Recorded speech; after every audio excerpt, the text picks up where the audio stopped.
I remember speaking to one of my friends who was talking about her discomfort. She's a mother in London, and it's been really interesting because I've known her 20 years, and she is Jewish and lives in North London. And she said, Miss Anne, you know, I'm scared to take my kids to school. This is early on, 18 months ago. And I'm seeing things, I'm writing things, people are writing things on walls. And I just sat her down and I said, I want to speak in a year's time to you, and we'll remember the conversation we had. And we spoke about everything. I spoke about being a black man, and when I step out the door from when I was a little boy, there was a police system that will stop and search me. There was a criminal justice system that was designed to give me longer sentences. Even though you went to private school, even though you grew up in a specific part of the UK that the streets should be shielded from that? The streets don't care. The police don't care. A black man, especially a black man, is what it is to the system. But I was explaining it to this lady so she can understand the similarities with the oppression that in many ways she was realizing that could be happening to her own children. To say, hey, I kind of understand that. And I was trying to articulate, saying, as awful as all of that is, it does not compare to children being sniped in the head daily. And a year later, we had a conversation, and then we started talking about, the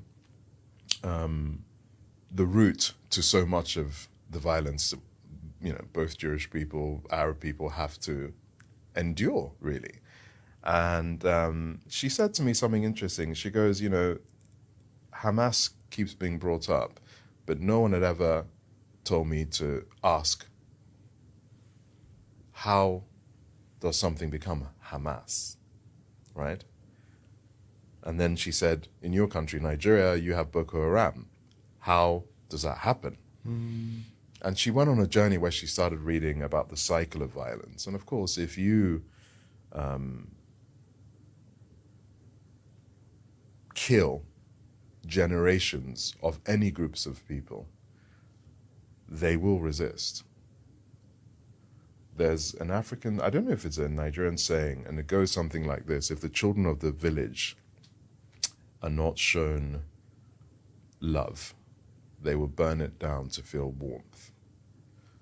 And it was such an amazing, I just remember we were at a cafe talking about this. She had tears in her eyes, and she goes, we keep talking about Hamas, but what are the boys in Gaza today going to become when they become men?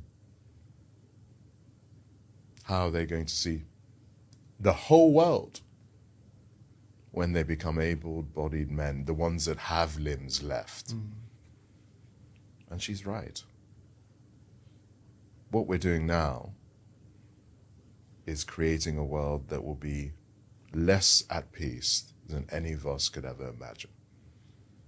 And we're planting those seeds right now with the violence being inflicted on children who never chose any of this, who never hurt anyone, and their only crime was to be born. It's one thing saying, do you condemn Hamas? But how about doing some journalism and help people that listen to the news understand how we get to a place like this? And it's all born out of violence.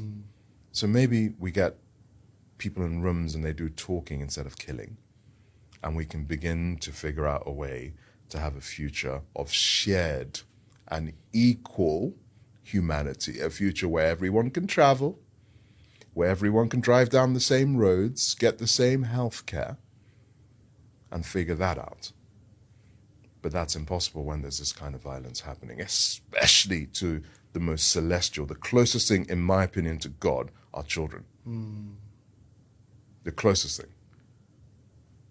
And anyone that's comfortable thinking children can die for peace has lost their mind.